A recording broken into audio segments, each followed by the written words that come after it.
Hi, and welcome to another episode of Walleye Chronicles. Well, every week I find somebody to sit down and just talk fishing. There's nothing better than talking fish. Doesn't matter if it's walleye fishing, bass fishing, or whatever it is. Fishing talk is always fishing talk. So with me this week, you'll know him from TikTok, you'll know him from YouTube, and a bunch of other places.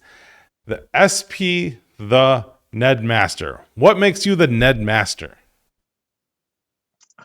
I mean, that is just my go-to.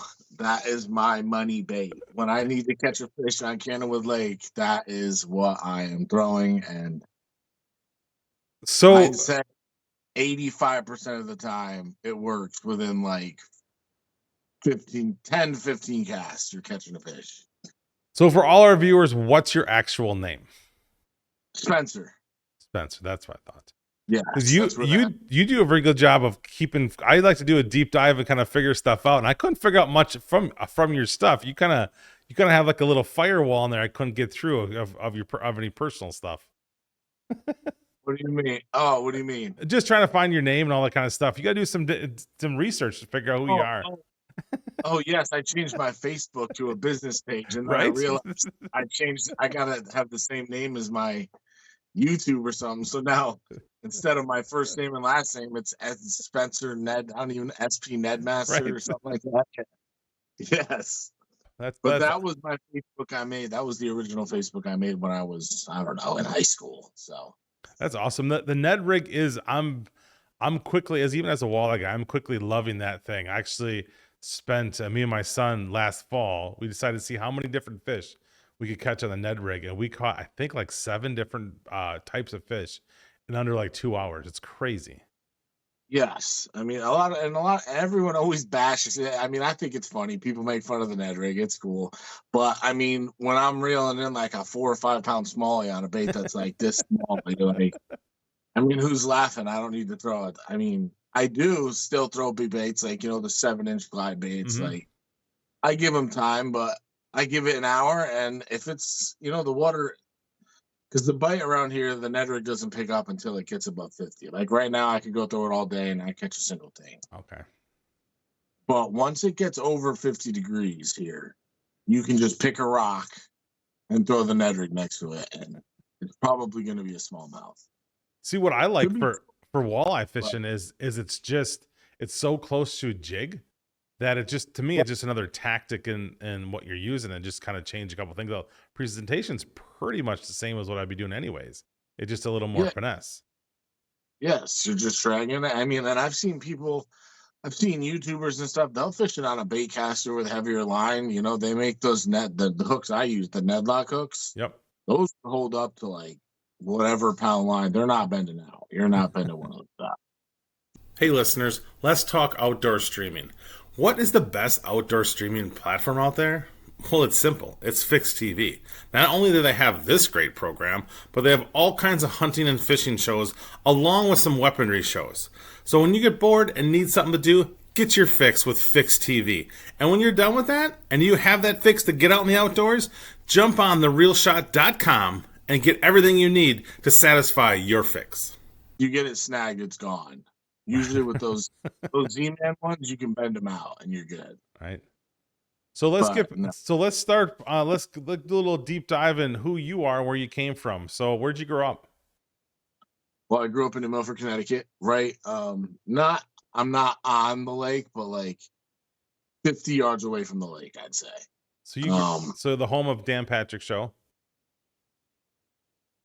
Is it? Yeah. Milford, Connecticut, Dan Patrick Show. Oh, that 98Q, right? Something like that, right? Yes. Sorry, I drive by it almost every day on the way to work. Just spaced out. Like that's the home of Dan Patrick Show. So you grew up in Milford, Connecticut. What was fishing like when you were a kid there? Oh wait, New Milford. You said New Milford, right? Yeah. Okay, good. Okay, yes. What did I do? What? I played football. So what was fishing like when you growing up there? It was good. I mean, me and my brother would go down to the dock, catch crayfish, put them in a bucket, go out on the boat. Well, it was my parents' boat. It was like an 87 Nautique, so it wasn't a fishing boat. We were just going out and I don't know, man. Just so that always was that out on oceans or on the ocean or on the where kind of where you have your inland or? little bit of right both. on right on Candlewood Lake. Okay. It's the biggest man-made lake in New England. And I don't know what year, but they flooded a town and a farm, and they flooded a bunch of stuff. Not as bad as the Lake Lanier flooding stuff, but they flooded a bunch of stuff. Basically, a whole valley because the lake's like on a hill. Nice. Like it's kind of weird, but it works. So you started. What were you catching when you're a kid? What were you fishing for back then? Anything that bit, or Uh, were you targeting yes, stuff? anything that big. I mean, there have been a few. I got a few pictures of me with smallmouth, and I didn't even catch them with a rod. We would just go into the dock with goggles and, and just catch them with a net, and you just bring it up. And we were catching them like that for a while. Because underneath the docks, there's always bigger fish underneath the docks, especially when it gets hot. Right. And you swim under there, and you just put the net right. They freak out, and the bigger ones get out. They're a lot harder to keep in the net, swimming from under a dock. But So you in the water, or are you just hanging from the dock? oh no, we'll be in the water. Oh yeah, swim under the dock because they got holes. The dock's got like holes in the platforms where that little blue styrofoam is. Okay. So you just pop your head up if you need some air and go back under the dock and go after the fish. That's awesome. But yeah, it was very s- young. so when did you start like actually fishing with a pole then? I'd probably say like six. 6 or 7 is when I started and it was basically for anything. I wasn't targeting fish. I didn't have anyone that really. It was just me and my brother. Um, he's 4 years younger than me, so we basically anything that big because we caught crayfish. We'd lift the crate and then cast them out and just let them sit. Nice. And yeah, so it was me. I mean, we don't have too many species in the lake that are. It's really just largemouth and smallmouth. There's trout, pickerel. You'll catch some pickerel in the winter, early spring. Um, but yeah, bluegill. It's obviously got all the bluegill and perch and crappie and that stuff, but I gotcha. there's no pike or muskie or Nothing no cool. tooth. Yeah, nothing that gets like 40 plus inches. Did you ever fish out in the ocean growing up or no? No, I've only fished off a jetty like twice. I've never been on like a charter or any of that. So not something you It's don't want just to do, or just you stick with the oh, freshwater. I'll definitely do it. I'm definitely gonna do it. But the jetty is my in-laws. Um, she lives right next to the Charleston Breachway, so in Rhode Island. So Nice. that's like great fishing right over there. But yes, I would like to go out on a charter and feel some giant fish. But we do have a lake not too far away that has pike and muskie. It's like 20 yards away. I'm not going to say the name of the lake because a lot of people don't know that there's muskie in there. But Keep that to yourself. yes, but that's where I would go if I wanted to get, the. But I went this year a few times and it just didn't happen, man. It's been rough. It's been a rough beginning to the season compared to Yeah. last year. Has been for us too. We haven't had much until lately. All the water levels been super low, so it's been tough for everybody. Yeah. Mine's the lake's at least 3 feet low still, and Damn. it's just got to 47 degrees like yesterday.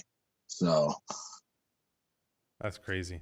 So you started off fishing your six. How was middle school, high school? You have friends? Was your brother always tagging along with you? How'd all that go? no, see, my brother. Okay, so I got that wrong. My sister we're all gapped out. My older sister, so we were never in high school together. Really?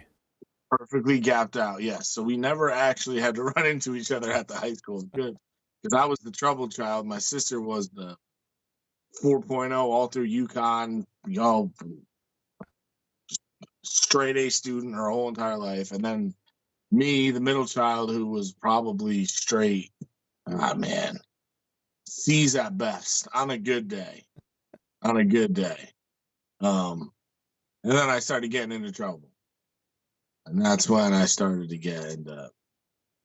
I don't know. I don't know. I had to be the people I was hanging out with, but I don't know.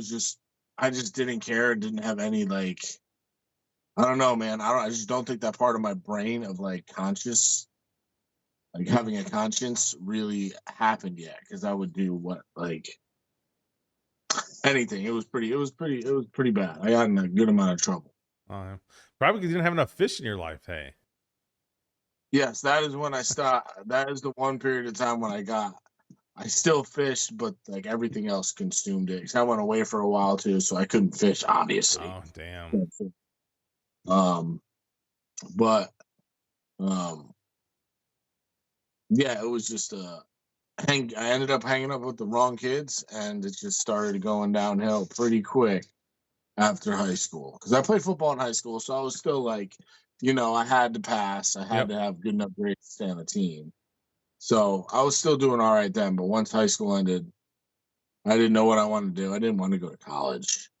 I couldn't get into any colleges. I wasn't good enough at football to get into anywhere. So I don't know. It just kind of messed up with the wrong kids, and that's when addiction kicked in. Oh, that's never good. And it wasn't the And good that one, addiction either. no, it's opiates. So Oh, that was a good 10 years, I think. Yeah. And I've had 10 years clean, 10 years off opiates. damn. I'll smoke a little here or there now, but I don't drink, don't do anything else, just smoke a little bit. That's it. Oh. Did you kick all by yourself or did you have to go in? Oh no, all by myself. I just did it. Hell yeah. Just let it go. Did anything help you in that time? Yeah, fishing, dude. Because I switched back to my other. That was dude, fishing and cooking because I became a chef. Like right after I got out of jail, I went straight into like a community culinary program that they had run in town, Yep. and now it's like a school. It's like Northwestern Culinary School or something like that. But I was the first class to graduate from there. I got the cool as a cucumber award. So I ended up going to. It was like a fake award they gave out, but because I'm just like whatever, like, and we're slam busy, and I'm just yeah. I have no expression on my face. Just yes, cool. We'll be all right. We'll be cool. We'll be good. But then I went to Lincoln Culinary Institute for 2 years, and that was great. I loved it. I was good at that. Got great grades, everything. Graduated from there, and now I've been at this private marina for 13 years now. Damn. Yeah, so great place to work for. It's right on the lake too. Oh, there you go. They got a restaurant right on the lake. They're one of the only types of boat sellers in New England that license. So they're all boats that are like 200, dude, insanely priced boats. Insane. They don't even have a bass boat on the lot. You know what I mean? Like Oh, wow. it's all for like it's cobalts and nautiques and Oh, I gotcha. All really the that's it. all the really big stuff. Yes, the big expensive stuff. Yes. So let's go back and dive into getting back into fishing. So you were in prison, jail, whatever. Um, and before, did you have any thoughts about fishing or like how am I going Oh to turn yeah. turn myself from? What was that like when you couldn't fish anymore? When I couldn't fish, it was torture. It's torture. Not being What able was to. the one memory that you went back to while you were in there? Was there one specific memory you had of fishing that always popped in your head that got you through the day? Um, about fishing. I mean, I guess it would just be just being able to be on the water because I just like it. Everything's better on the water. I'm always going to say, no matter Yep. what you're doing, everything's better when you're in the middle of the lake. The sun's setting. You got 60-degree, 65-degree water temps. And you can throw top water all day, and like there's nothing better No. than that. I mean, you really can't. So like just looking forward to it again definitely helped me a lot. But I mean, like I knew at that point when I had gotten in trouble, I'd been going to court for so long that I already know now that what I was doing was ridiculous. So by the time I got sentenced, I was already like, I already learned my lesson. We've been going to court for 3 years. I hate myself for this. So like, it was just a rough time. But hey, I came out and now I grinded. I mean, I picked boat over car. I'll tell you that much. Yes, it was either buy a new car or buy a new boat, and I was like, we're gonna get a boat and go with a Jeep. So that first time out of jail, take me through the first time you went fishing once you were out. It was at our dock because we have like a private community. It's like I don't know what the name for it is, but we have a dock. There's a path that goes down the street, right down the road, and then it goes down onto a little rock path, and there's two docks. And I just went out there, and it was at night because we had gotten home, and then there were people here waiting to see me, so I wasn't going to be like, "Fuck you guys, I'm going fishing," you know. But so we waited, but it was nighttime, and I can remember catching a largemouth at like probably 9:30, 10 at night on a walking bait, and I don't know, man. I probably shed a tear. I won't admit it, but I probably did. I was like, I'm not on concrete anymore. I'm not. That's done. It's over. So you But literally got out and went straight, met some people, and fishing that same day. yes, I went because none of my friends were really fishermen too. That's weird. It's like none of my family's football fans, but I'm like a diehard Broncos fan. It's weird. I'm the only one that I do it to like the max. Right? Yes, and yes, I went right out. The second everyone was like, "All right," I was like, "All right, I'm going down. I'm going down to the lake." When was the last time I got to look up at the stars? Like, come on, and just fish. Right. 'Cause I didn't have a boat at that time either, obviously, so it was all shore fishing.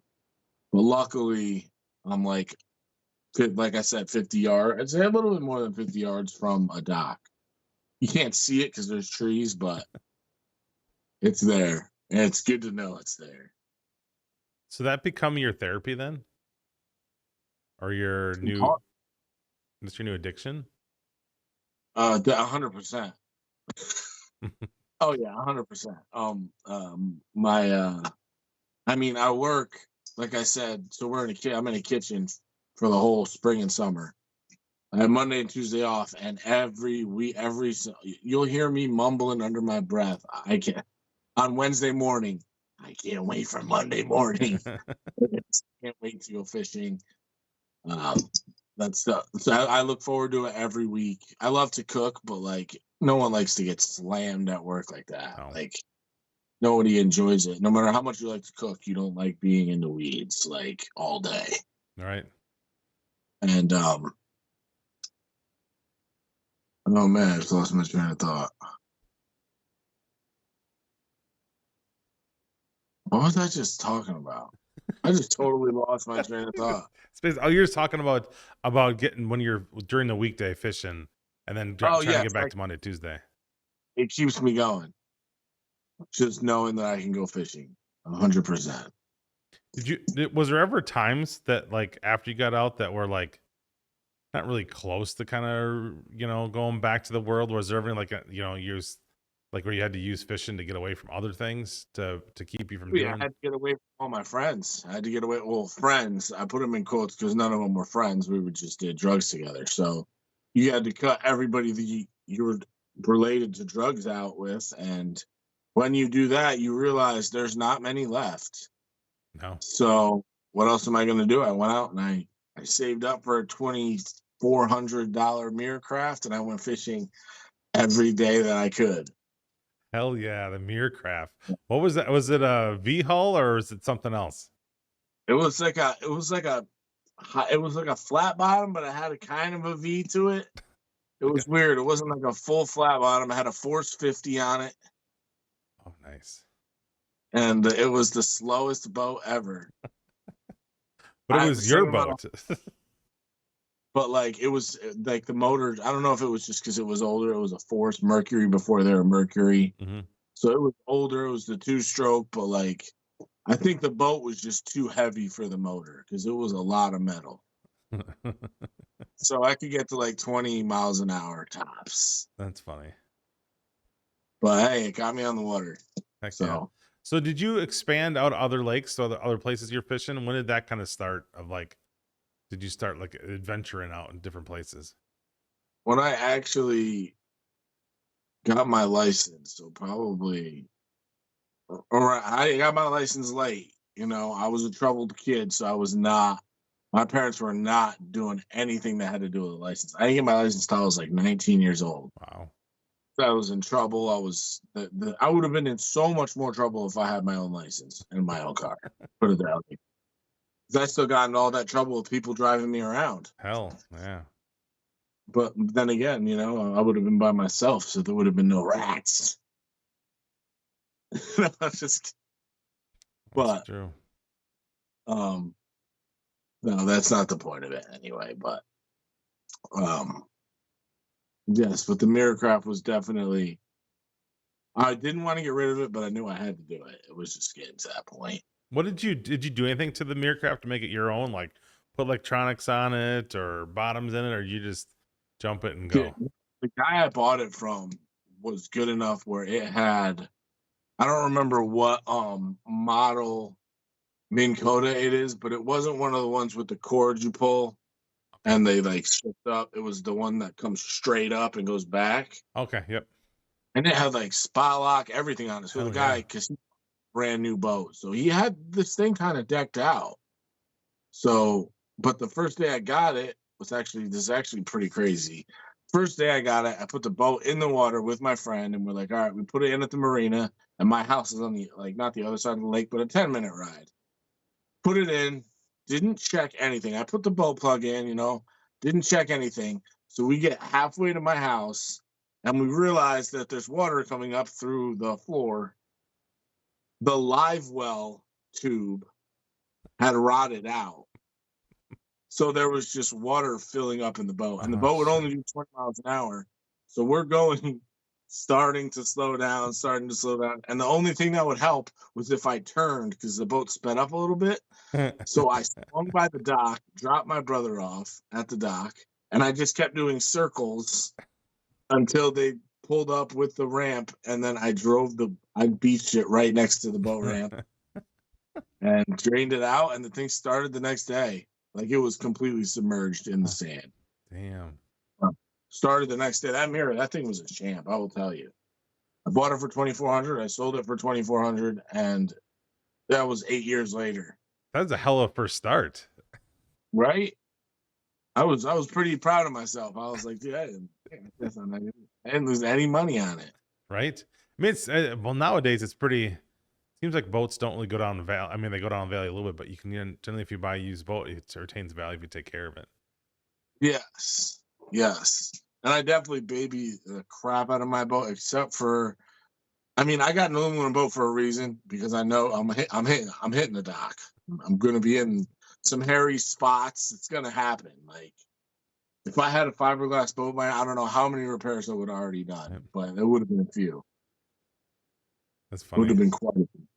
So are you a dock jumper? You get your lure stuck up there and you jump up there quick? If you got a football jig up there, do you jump up on somebody's dock? Oh yeah, I'll hop right on their dock. Oh yeah. On Candlewood, oh yeah, I feel safe there. You know what I mean? Unless there's a specific like keep off dock sign, I'm not just gonna jump on your dock because who knows what they're gonna do or who's in there. But if there's no sign, yeah, I'm gonna leave it nicely though. I'm not just gonna like cut your lines and let your boat float away. Yeah, I'm gonna get my lure and make sure you don't even know I was there, and then just go away. Right, yeah, because nowadays that shit's expensive now, man. Lures are $7, $8, $9, $10. Some of that stuff, you need higher. Yes, I mean I try not to throw the. It's weird because I'll have a couple of them, but I don't want to lose them. So you're like the Mega Bass jerk baits. I have them and I love them, but dude, if I know there's a tree there, I want to throw it, but there's plenty of other jerk baits that are going to get bit too. Right. So, well, I do throw. It's weird when you have this stuff you don't want to lose, and you're like, "What's the point if I have it? If I don't want to lose it?" But you got to throw it in there every now and then, and yeah, it gets pretty interesting. Like one of my Mega Bass jerk baits, the balls in it are rusted. I'm like, yo, and it doesn't fill up with water. I don't get it. I spent $25 on this bait and it's rusted inside. Like, So, what? so you went from the Miracraft. What was your next boat then? What'd you upgrade to? That was the 2021 Pro 170 Bass Tracker Pro 170, 50 horsepower. So that's got a And scoop. yes, it can get. I mean, I'm on a 5,000 acre lake, so I don't need to. But it probably hits just below 40 miles an hour, and that's fine for me. And that's with me in it, and I'm a big dude, and that's with all my stuff in it. So I don't need to go any faster than that. I get to where I'm going. It's not a 20,000 acre lake. It would have been a different story. Maybe I would have went for like the next size up if I lived at on a bigger lake. But I mean, the boat ramp is 2 minutes down the street, so it's a great setup. It sounds great. Yeah, So what made really you what made you start making videos? I see. We always took pictures. Like me and my brother, we'd be fishing, and all we did was take a picture. I don't even know. In my head, I still don't get why we only took pictures. I think about it, and I'm like, why didn't we just record a video of the fish and take a picture? But it was we would take pictures and then post them on Facebook, and then I was like, you know what, people are. And I watched YouTube, but I never really did anything, uploaded anything. I just watched it and went fishing. Yep. You know, took pointers and then went fishing. And then it was really TikTok, man, when it was that easy to do it. Right. And then I just started doing whatever I wanted and having fun with it. Yeah, it made it so, us older people can edit and do videos, and yeah, we all do some YouTube stuff, maybe do a different kind of editing software, but I don't know, TikTok made it made sense for us easier, I think. Yes, definitely. Because I don't know how to edit a video for my life with that old school. Like from a GoPro? No, I don't know how to do that. I mean, I've done that in the past. That's not a lot of fun, but yeah, the TikTok videos mix it. And the short, I don't need to make a 45-minute video. I can get a lot of crap out of my mouth in 30 seconds, right? I mean, you can show somebody a lot of stuff in 10 seconds. So yes, you really can. It made it a lot easier. Right. So then he became a cook. Is there any crazy cook things? Chef. Sorry. A chef. A chef. Is there any crazy things you decided to do for fish wise, or how'd that change your world? I mean, not too much of a fish eater. No? No, not really. It's not I let the trout go unless it's dead, and then I'll cook it up. But like salmon, I'm not a huge fan of salmon. Tuna's all right. Cajun, like blackened tuna, I could do that. But no, I didn't really. Plus, you're not really. I think there was like a limit on fish you're supposed to eat out of Candlewood Lake every day. Oh. You're not supposed to eat too many fish out of it because of how busy it is. I gotcha. Yeah, one of my things I always wanted to do, a bucket list, is to go catch a tuna and have it cooked and all that kind of stuff. I always thought that'd be cool. Yes, I mean I've done the catch and cooks with the trout, but I couldn't get myself to do it with a bass. I couldn't. So is that primarily what you're fishing for, is bass, or do you move on to smallmouth, largemouth? Is that pretty much your Monday, Tuesday? Yep. That's it. That's pretty much it. Unless we go over to the other lake, and then it's tiger muskie or pike. Nice. But I still haven't gotten the tiger muskie yet. They'll come. What's a Monday look like when you've worked through the weekend? Monday morning, is it up early on the water, or is it sleep in a little bit and be a long day on the water? How do you kind of go about your day fishing? Depends how busy we were Sunday. But if we were really busy, I'll sleep in a little bit, but not late. I'll be on the water by 9, and then fish till the sun goes down until a little bit after it, because that's when the top water bite gets good. Nice. So you're gonna rock the whole day out there. Yes, I will. Oh, Hell yeah. 100%. Spend the whole entire day out there. Yes. Nice. Yeah.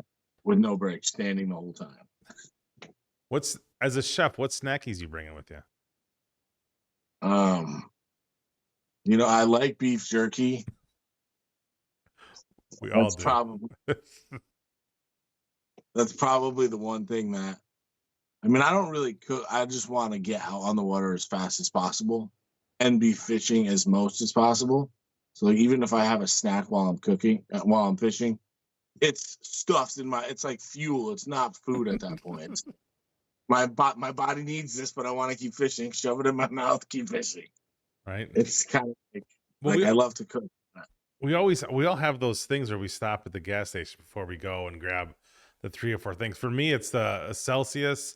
Right now, it's the blue one, the ice, whatever. Bag of Dots, and then probably some version of a Reese's. Reese's. I would go with an Almond Joy. Oh, all right. I like an Almond Joy. I like that. They're one of my favorite ones. The coconut, man. I could eat just a coconut out there too, but I'll probably go Almond Joys. Oh my god. Sorry, dude. That's okay. I'll probably go Almond Joys, and I've been liking that Rise Fuel lately, the Rise energy drinks. Okay. Yep. I've been liking them lately, but Ghost is another one that I like. Oh, those are a lot for me. I can't. My kid loves them. I can't. They're too sweet for me. I'll drink them over a period of time. Like I'm not the Bang is too much for me. The Bang ones, no. Those ones give me like heart palpitations if I have one. Right. But it's funny how you go through all these different. Isn't it back in the day? I remember when there was a time when I would be grabbing the Monsters, and it was a Red Bull, then it was Bang, and then you kind of go through your theories of the next. It's always the next one. It seems like, that one's terrible for me. I shouldn't do that one anymore. But I'm gonna jump up the plate for this next one. That's probably just as bad for me. Yes, yeah, that's pretty much exactly how it is. Yes. Hey listeners, let's talk outdoor streaming. What is the best outdoor streaming platform out there? Well, it's simple. It's Fix TV. Not only do they have this great program, but they have all kinds of hunting and fishing shows along with some weaponry shows. So when you get bored and need something to do, get your fix with Fix TV. And when you're done with that and you have that fix to get out in the outdoors, jump on therealshot.com and get everything you need to satisfy your fix. You just go down the line of them. And they say there's healthy ones out there, but it's an energy drink. Right, but coffee, when I wake up, I make coffee. I bring coffee with me fishing everywhere, every morning. So that's my first energy drink is the coffee. See, I'm not a coffee guy. I can't do that. Oh no. No. So you'll drink, what do you drink? No caffeine in the morning? So if in the morning I'll do an energy drink right off the bat. I like water, so I'll do water with added energy to it, like a Mio Energy version, which are actually those things pack a punch. If you read the back of a Mio Energy, that's like drinking a Celsius. There's a lot of stuff in there. So I'll do that. And then if I'm really having a rough go at it, I have the little 5-hour energies. I'll have those stocked in the boat too, just in case I need to get by. 5-hour energy is a good one too, but some of those high milligram ones just make me a little jittery. Especially when I'm fishing, I'll be like, my hand's shaking. I'm like, okay. Yeah, I can't do it. And then summer, you can hop in and go swimming, just swim across the lake. That's true. Right now, if I fell in the water, it would not be a good sight. A little cold? Even at 47 degrees. Yeah, at 47 degrees. Well, I don't know. I fell in at 42, and I almost did not come off. Almost did not get back on the boat. I went to pull myself up, and I was like, and I had to use the motor to climb up. And luckily, I had a rod holder screwed in the back of the boat, and I grabbed onto it, and I pulled myself up. I had video footage. I video filmed myself after I was like, I just fell off the boat. I'm freezing cold. But yeah, I just put the change of clothes that I always have on the boat on and kept fishing. There you go. How'd you pull in? I had a fish on the pole, and my back was against the rail of not the rail, but the side of the boat, like my calves were. And I guess a wave hit right, and I fell backwards, and the fish was either coming with me, so I threw the fish into the boat and fell backwards over into the boat. And so in the video, I still have the fish, and I'm like, I caught this fish, but I fell in the water. But yeah, I yelled help twice, and I'm like, what are you doing? You're in the middle of the lake. No one's coming to help you. Right. So I to climb off the back of the motor, and it worked. And I got naked out there and changed clothes and kept fishing like nothing ever happened. I just went in the sun and warmed up, and it felt great. Right. I've never fell out of the boat of a boat yet that I can think of. I don't think so. I've been close a couple times. I've been real close. My kid actually almost dumped me in the other day. He was coming in, he docks the boat and stuff, and I jump off, get in the truck.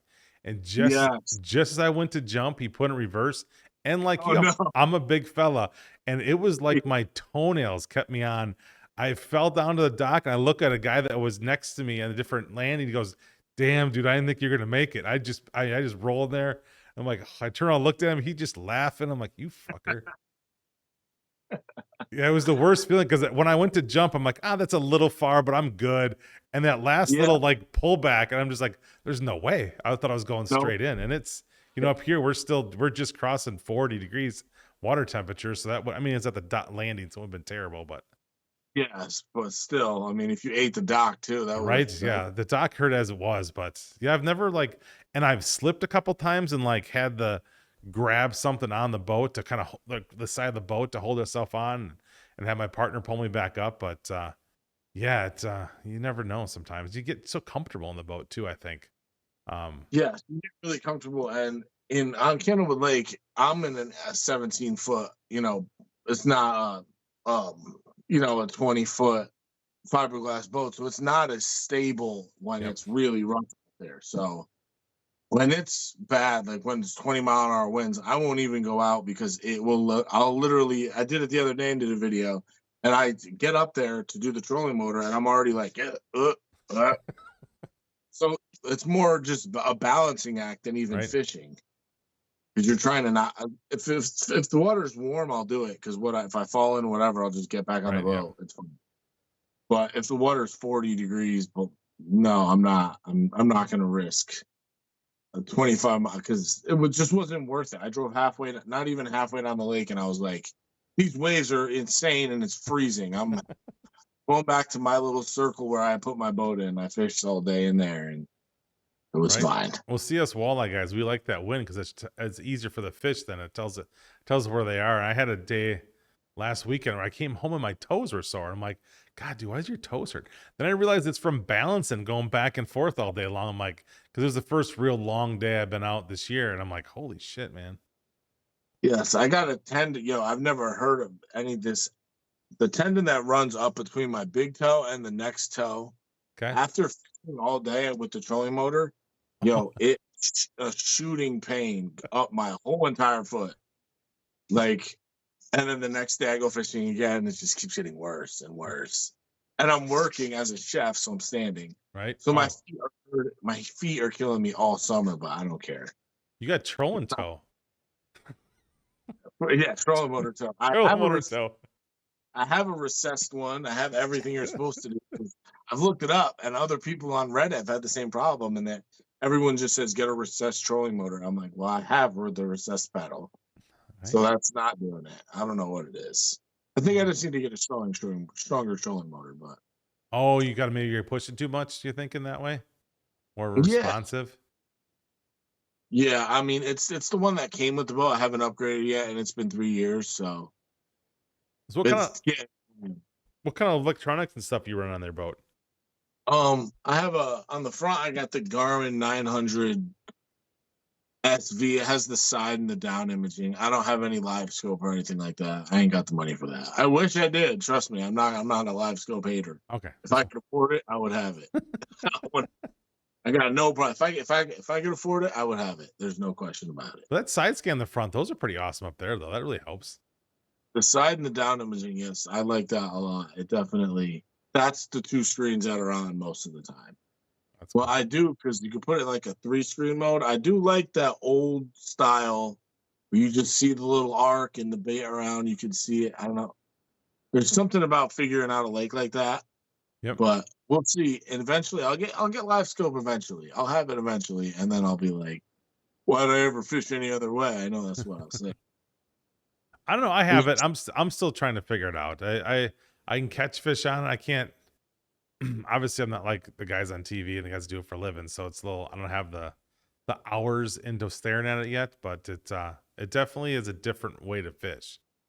Yes, I see a lot of people. One of my buddies, not really my buddy, but we talk to each other when we go past each other when we're fishing, and A lake buddy. yes, You don't know his name, but you always talk to him. I got those guys too. yeah, yes. There's a few of them that he recognizes. He's always out on Monday and Tuesday. Same days, we're out on the same days, and we pass each other every Monday and Tuesday. And but yeah, I see him like right now having that. I could see it being extremely useful. But when it's like I don't know, once the temperature hits like 60 degrees, if you're fishing for bass, just throw a DT6 along rocks in the sun. I guarantee you're gonna catch one. Right. Like, it's gonna happen. And yeah, you could. If I had live scope, it would be great. It's definitely something I'm looking into getting in the future. But I want to get a better trolling motor before I get live scope and just throw it on that.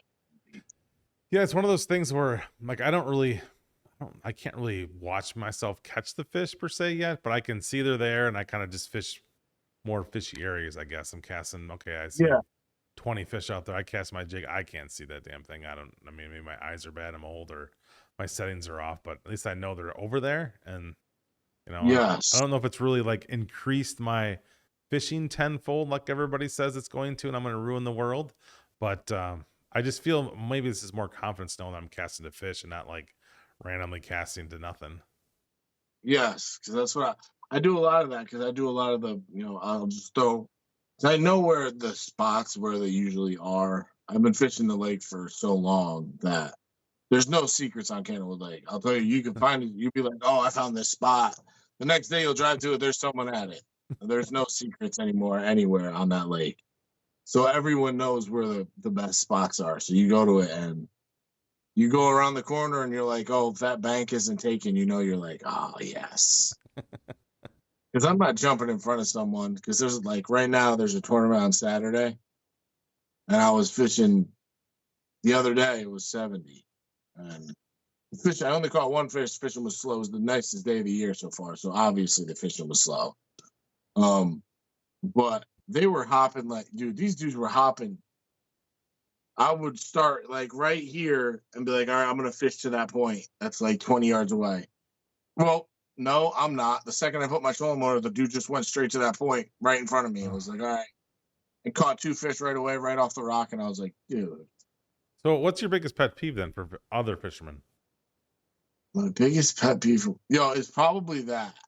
Jumping? Like there should be a line, like an amount of yards. Like you Unwritten rule? Not pull in like 20 yards in front of me and be like, oh, I'm going to fish here. And then just stay there. And you're like, all right, dude, you saw me pull right here. You're behind me. Yep. You know where I'm going. But I get that they're doing it for money. I understand that. So I would never say anything to any of them. You're fishing for money. It's a different story. I get it. But have you ever done tournaments? I've done a few on Candlewood Lake. Yes, I've done a couple of them.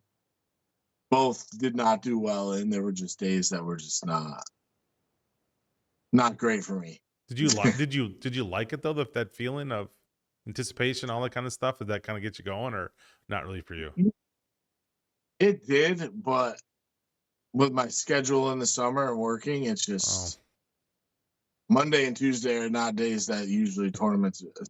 They're usually held on Saturdays and Sundays when I'm working the most. So, but before then, I did a couple of like John boat tournaments out there.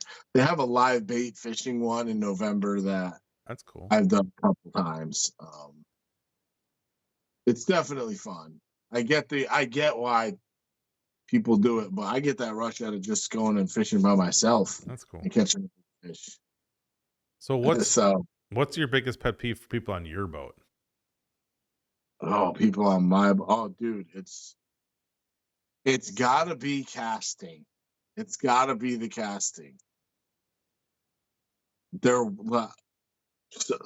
bring someone on a boat and they don't know they maybe they haven't fished on a boat, but I brought one of my friends who fishes on it. He has a boat. He has a ocean boat, but he's casting and his lure, like you can hear whipping. I'm like, dude, chill. He's like, no, I'm good. I'm good. I'm like, I'm telling you, you're not good. It's whipping by my ear. Like the boat isn't 20 feet long, so you got to be a little bit more careful. But you can fish 3 people comfortably on it as long as they're not my size. But I don't have any of my size friends either, so I'm good. There you go. Nobody else is 6 foot and 275, so I'm good. I'm the biggest one that's on the boat. Yeah, there needs to be a bunch of unwritten rules for. I know baseball has them. We need them for fishing, or someone's gonna write them down or something. There should be, but I mean, but the people that'll do it who aren't fishing for money, that's when it'll really drive me crazy. If you're gonna jump in front of me or bring in do you believe in the banana on a boat thing? You a banana on a boat guy? No. Me either. I love bananas. They help me out, so I usually have them with me.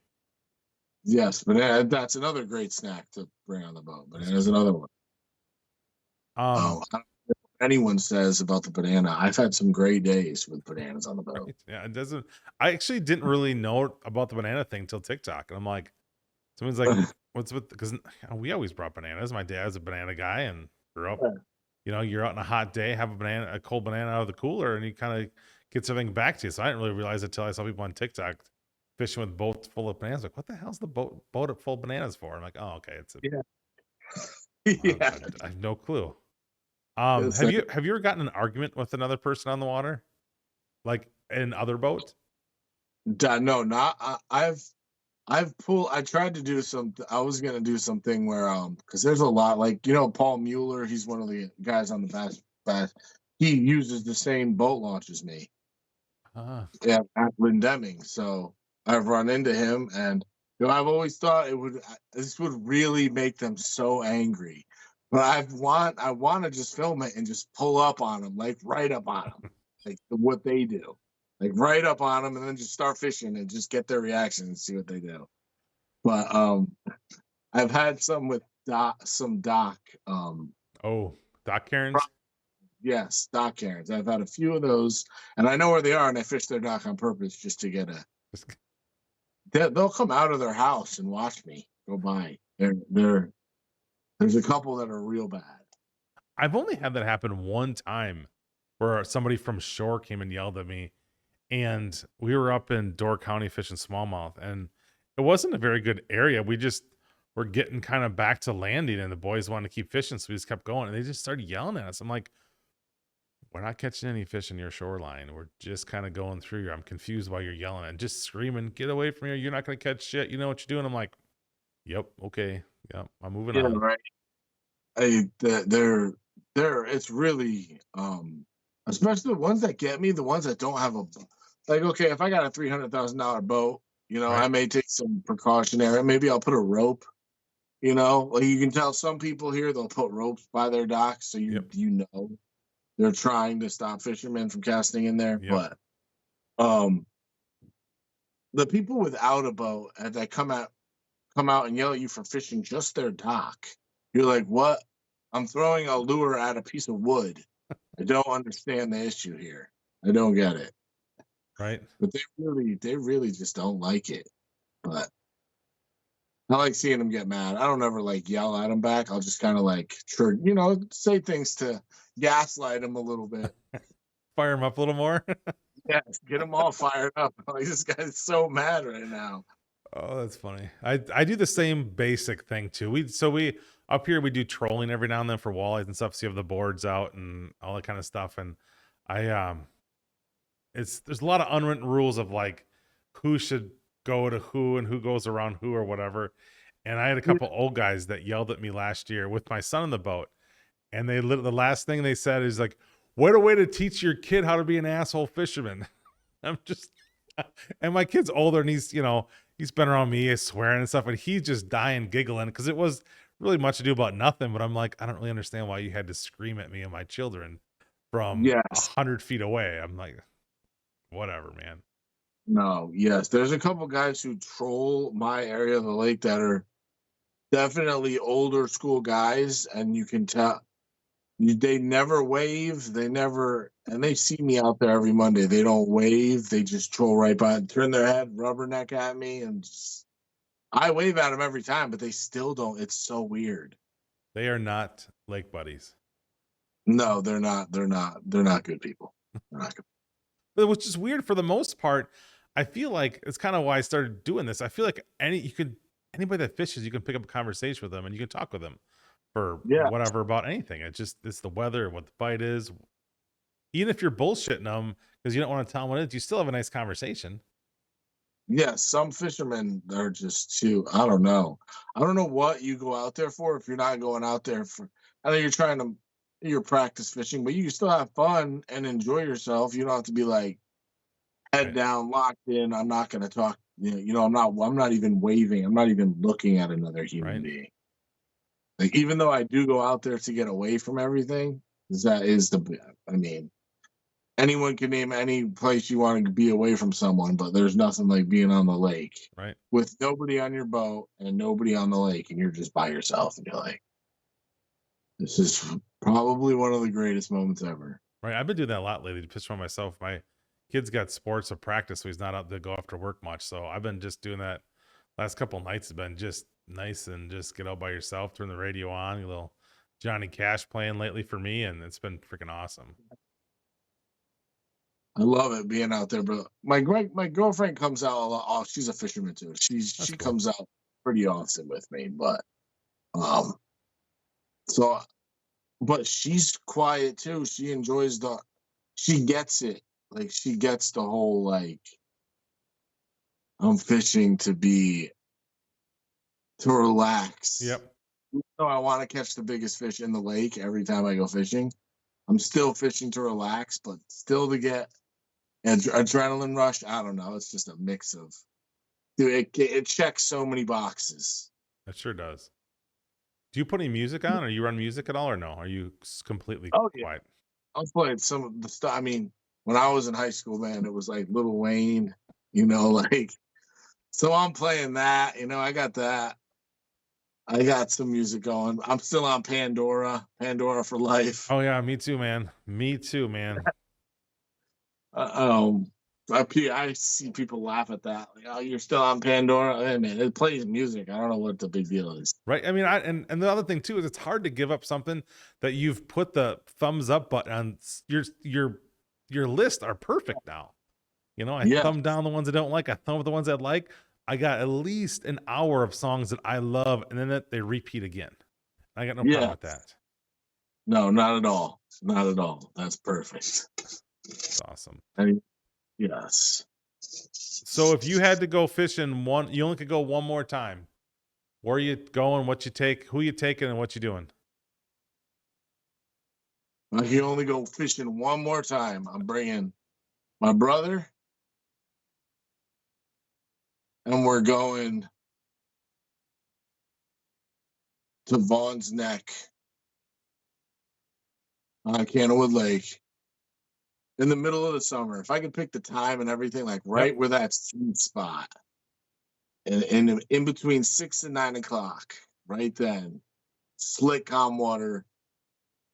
Right over there, there's like a nice, beautiful bed of weeds, and topwater is just, man, you hit it at the right time, and it's just like fish after fish after fish. Nice. And they're all smallies, and they're all hitting the whopper plopper, so they're all hitting it as hard as they can. Hell yeah. So I do love the Ned rig, but you get me a whopper plopper, and if they're biting that, the Ned rig is not even going to be picked up. I'm sorry. Yeah, there's some that topwater stuff. I don't know if anybody, and if somebody doesn't like topwater's got a problem, I think. Yes, they have a huge problem. There's nothing, especially just the noise that they make when they hit it. Any fish, like snakehead or on topwater too. I've never caught one. That's definitely a bucket list fish of mine. But I have to go down and hang out with Tiny Two Poles and catch some snakeheads, but or tactical fishing. He's another one I want to go down and visit down there, same state, and catch some snakeheads. But yeah, there's nothing like a topwater bite. Right. It's a really good one when they're inhaling it. That is true. Yeah. But walleye are a nocturnal fish, correct? I don't. We don't have many. I mean, we don't have many walleye around here. Yeah, so they bite day and night. Depends on what body of water. If it's a clear body of water, generally they bite better at night. And if it's a dirtier body of water, they generally will bite all day and they aren't too active at night. So okay. But yeah. What's the biggest walleye you've ever caught? My biggest was 30 and a quarter.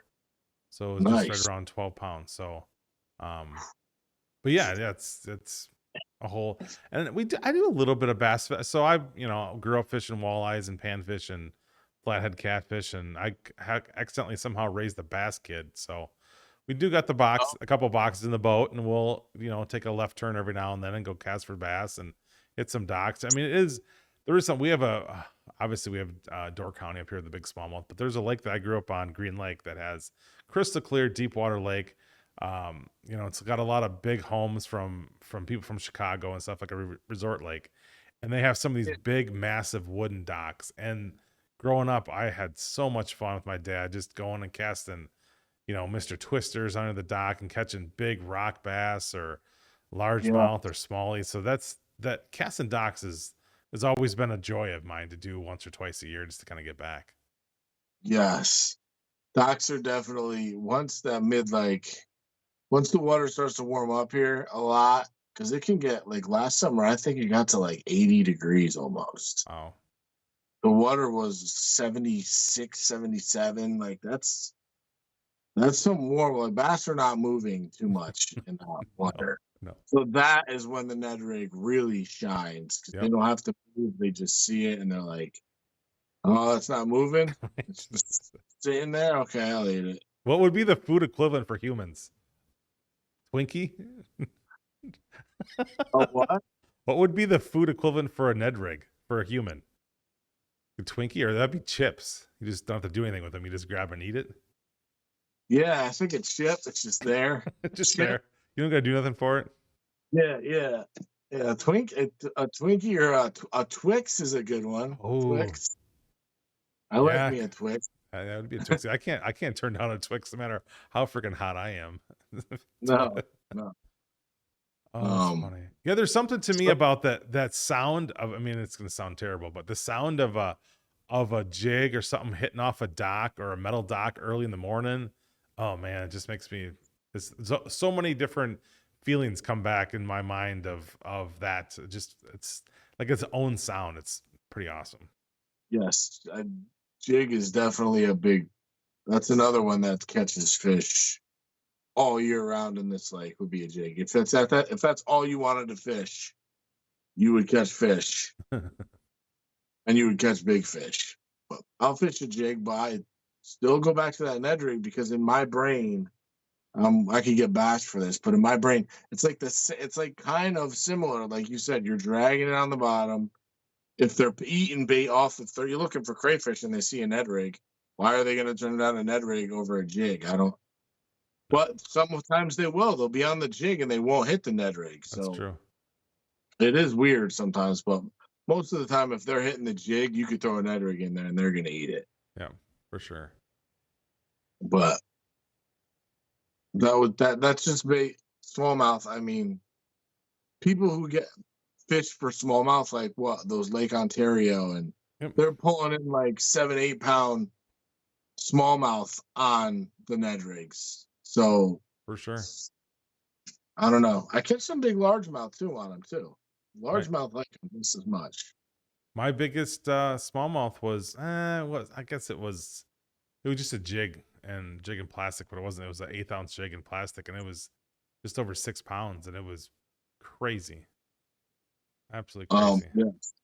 My biggest, I want to break the state record, dude. There's one in the lake. There has to. The state record for Connecticut is 712, right? Oh, damn. I caught like 6 years ago, 7 years ago, a 613. If that fish is alive, it is bigger than the record. That's correct. So I want to catch the state record smallmouth out of Canowood Lake. It only would make sense that it would be and it's not out of Canowood Lake. I don't think right now. Do you It's caught somewhere else. Do you go back to that spot where you every time you fish that spot where you caught that 613? Do you get all fired up and like super zone in when you get in that area? Yes, there's many a video. All the videos where I'm going, let's catch a fish on the Ned rig, is that spot. There's always a fish at the spot.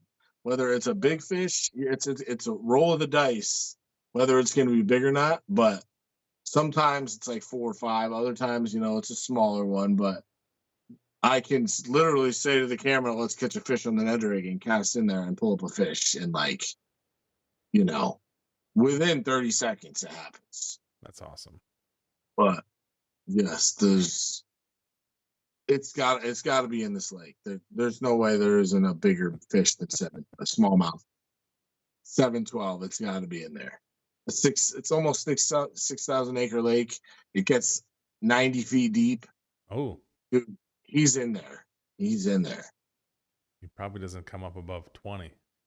Yeah, that's what I'm right. I need live scope. Right. Awesome. Well, thanks for coming on today. Yeah, man. Well, thanks for having me, bro. I appreciate it. I enjoyed watching your stuff, and I'm like, I gotta reach out to this dude because, hey, man, like I said, there's nothing. A couple fishing guys talking, it never hurt anybody. Never, ever, dude. I'm always down for fishing. All right, and you got an awesome story and way to kind of turn your stuff around, and glad to see that fishing was able to help you out with that. Yes, man. Fishing definitely did help me out, and it still does to this day. Awesome. It's a therapy. Awesome. Well, if you're looking to be on an episode of Walleye Chronicles, hit me up on my socials, Matt Snell or Smile and Fish on the TikTok. And till then, next time, remember, 2 things you can do every day to make somebody's day better. 1, give them a smile, and 2, take them fishing. Thanks a lot.